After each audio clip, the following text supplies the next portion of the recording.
आज की वीडियो में एक ऐसा म्यूचुअल फंड पोर्टफोलियो डिस्कस करेंगे जिसको शॉर्ट टर्म से लेकर लॉन्ग टर्म के लिए आप कैरी कर सकते हो और यहाँ पे आपके जो मल्टीपल गोल्स हैं वो भी आप क्रैक कर सकते हो, इसलिए पूरा वीडियो आपको वॉच करना है।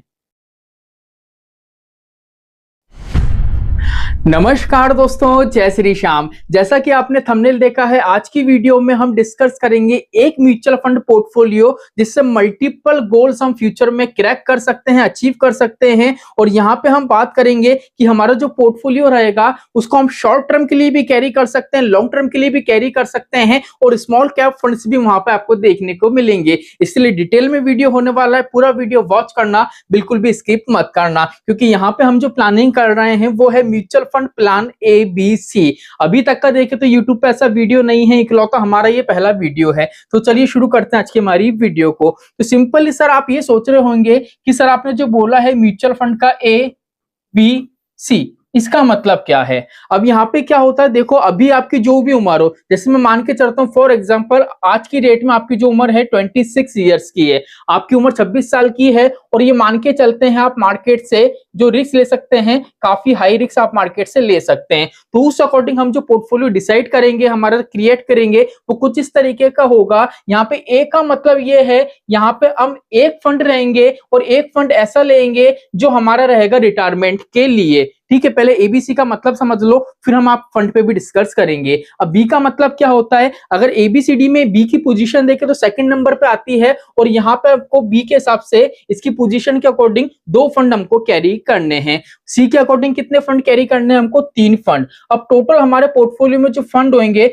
वो 6 फंड हो जाएंगे। अब सर यहाँ पे ABC में आपने क्या करा, 6 फंड कर दिए, इसका मतलब क्या है, इसका मतलब ये है ए के अंदर हमने जो फंड रखा है ये रिटायरमेंट के लिए रखा है। ये फंड ऐसा रहेगा चाहे कुछ भी हो जाए, इस फंड के साथ हम किसी भी तरीके की छेड़खानी नहीं करेंगे। जो फ्यूचर में आपको XWP ओपन करना रहेगा वो किसके साथ होगा, प्लान ए के साथ। ये हमारा रिटायरमेंट वाला फंड रहेगा। अब सर बी और सी का मतलब क्या है, तो बी का मतलब ये रहेगा, बी के अंदर हम जो 2 फंड कैरी करेंगे वो 2 फंड इस तरीके के होंगे जिसको हम क्या कर सकते हैं, शॉर्ट टर्म में भी पैसा रिडीम कर सकते हैं। एक तरीके से इमरजेंसी फंड ये होगा। जैसे मान लीजिए आपका पोर्टफोलियो में आपका टारगेट अभी 26 साल की उम्र है, अभी आपका टारगेट है कि अगले 25 साल तक मुझे निवेश करना है, लेकिन सर जिंदगी का कुछ भरोसा नहीं है। आज आपने इन्वेस्टमेंट स्टार्ट कर दिया, हो सकता है अगले 5 साल 7 साल बाद भी आपको पैसे की आवश्यकता पड़ जाए। तो हमारे पोर्टफोलियो में 2 फंड ऐसे रहेंगे, ठीक है, जिसको क्या कर सकता हूं, अगर मुझे इमरजेंसी के तौर पर आवश्यकता पड़ती है तो शॉर्ट टर्म के लिए मुझे जो भी पैसों की आवश्यकता पड़ेगी, सिर्फ और सिर्फ 2 म्यूचुअल फंड रहेंगे जिसमें से मैं पैसा निकाल सकता हूं। ये चीज समझ में आ गई। एक फंड था लॉन्ग टर्म का जो रिटायरमेंट के लिए है, 2 फंड है प्लान बी के, वो किस लिए हैं, अगर शॉर्ट टर्म में आवश्यकता पड़ती है तो यहां से निकाल लूंगा, अगर आवश्यकता नहीं पड़ती है तो नॉर्मल सी बात है, हमको इन्वेस्टमेंट कंटिन्यू रखना है, लॉन्ग टर्म में तो कॉर्पस क्रिएट करके देगा ही देगा। और सी के अंदर क्या होता है सर, हमारा जो इन्वेस्टमेंट होगा ना, ये थोड़ा हम लेंगे अग्रेसिव इन्वेस्टमेंट, क्योंकि प्लान बी के अंदर हमने जो 2 फंड लेंगे ना वो लेंगे स्टेबल फंड, जिसके भी हम आगे बात करेंगे। लेकिन प्लान हमारा जो सी है जिसमें 3 फंड हम लेके चल रहे हैं, इसमें हम लेंगे थोड़ा अग्रेसिव इन्वेस्टमेंट, जिसमें फंड मैनेजर क्या करते हैं, अग्रेसिव तरीके से इन्वेस्टमेंट करते हैं, पोर्टफोलियो में बदलाव करते हैं। अब सर यहाँ पे किस तरीके का देखने को मिलेगा, पहली चीज तो देख लो, मैंने बताया था मल्टीपल गोल्स होंगे। रिटायरमेंट की आपकी तैयारी हो गई, अब मान लीजिए आपके बच्चों के एजुकेशन के लिए आपको पैसा चाहिए, मैरिज के लिए पैसा चाहिए, तो नॉर्मल सी बात है आपके पास प्लान बी और प्लान सी पड़े हुए हैं। इमरजेंसी के लिए पैसा चाहिए, प्लान बी है, तो मल्टीपल ऑप्शंस यहां पे आपको देखने को मिल गए। फ्यूचर की बिल्कुल आपकी जो भी परेशानी थी बिल्कुल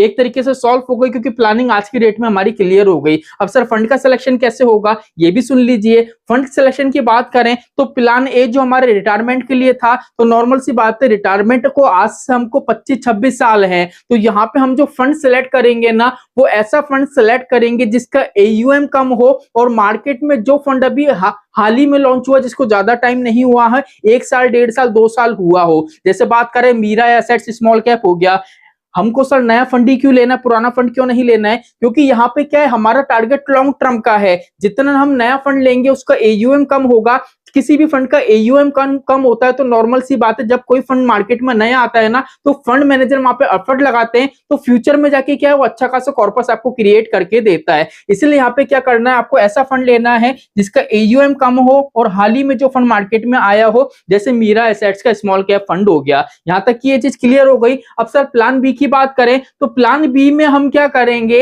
एक लेंगे स्मॉल कैप फंड और एक लेंगे मिड कैप कैटेगरी का फंड, क्योंकि यहाँ पे हम दो फंड ऐसे ले रहे हैं क्योंकि इमरजेंसी के तौर पे अगर हमको आवश्यकता पड़ती है अगले 3 साल में, 5 साल में, 7 साल में, तो हम पैसा रिडीम कर सके। अब सर स्मॉल कैप में 3 साल में, 5 साल में, 7 साल में कोई ऐसे फंड्स है जिसको हम रिडीम कर सकते हैं? बिल्कुल आप रिडीम कर सकते हो, क्योंकि स्मॉल कैप फंड से वो दो तरीके के होते हैं। डिटेल में वीडियो बनाए, लिंक डिस्क्रिप्शन में दे दूंगा, और वीडियो जब खत्म होगा तो एंड स्क्रीन पे भी मैं आपको दिखा दूंगा। तो यहाँ पे हमको वो स्मॉल कैप फंड्स लेने हैं जो अग्रेसिव इन्वेस्टमेंट नहीं करते हैं, स्टेबिलिटी हमको प्रोवाइड करते हैं। जैसे यहाँ पे हम बात करें एक्सिस स्मॉल कैप हो गया आपका, ठीक है, कैनरा रेबो का स्मॉल कैप फंड्स हो गया, दोनों में से कोई भी एक स्मॉल कैप फंड आप कैरी कर सकते हो। अब इसके साथ में क्या चाहिए, आपको एक फंड चाहिए जो इस मिड कैप कैटेगरी का और थोड़ी बहुत हमको स्टेबिलिटी प्रोवाइड कर सके, जिसमें रहेगा आपका एचडीएफसी मिड कैप हो गया, इडलवाइस मिड कैप हो गया, दोनों में से कोई भी फंड आप कैरी कर सकते हैं। तो यहाँ पे प्लान बी भी हो गया। अब प्लान सी के अंदर जैसा मैंने आपको बताया था,